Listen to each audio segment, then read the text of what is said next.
Avec le docteur Brigitte Millot, mais d'abord votre rendez-vous de l'été, ça nous a énervé cette année avec vous, Laurent Tessier. Bonjour Laurent. Bonjour à tous. Ça nous a énervé cette année quand des émeutiers s'étaient introduits dans des immeubles après la victoire du PSG en Ligue des Champions.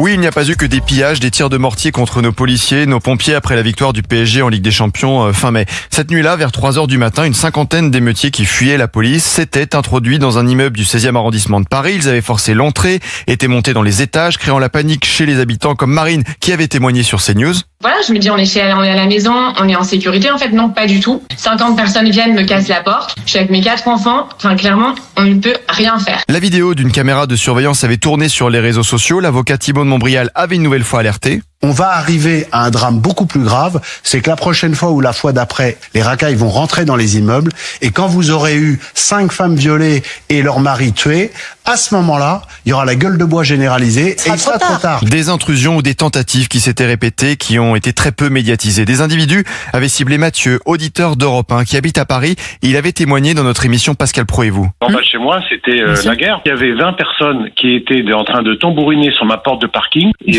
ils disaient on va tout brûler. On va tout brûler. Lors de la demi-finale retour de la Ligue des Champions, des voyous avaient tenté d'entrer dans l'immeuble de notre camarade Sabrina Medjeber qui vit près du Parc des Princes. Ça a été absolument sidérant et terrifiant de voir ces jeunes escalader mon grillage, de voir ces jeunes crier on est ici chez nous et de les entendre crier de toute façon on va venir vous violer vous les meufs. Nous ne sommes plus en sécurité nulle part, même chez nous. Plus aucun quartier n'est tranquille. Le ministre de la Justice Gérald Darmanin en avait parlé dans une interview à Légende l'an dernier. C'est plus violent et ça touche plus partout tout le temps. Ouais, je pense qu'il y a plus de lieux safe en fait. Rix à la Baule, menaces de mort et insultes antisémites à Deauville. Face à cette réalité, Emmanuel Macron répétera son discours tenu à l'Elysée fin mai lors de la réception du PSG. On sera intraitable avec ceux qui ont été attrapés. On sera intraitable. Intraitable. Le mot qu'Emmanuel Macron utilise vraiment pour tous les sujets. Petite série en septembre 2023, juin 2020, avril et octobre 2019. Celui d'un islam politique.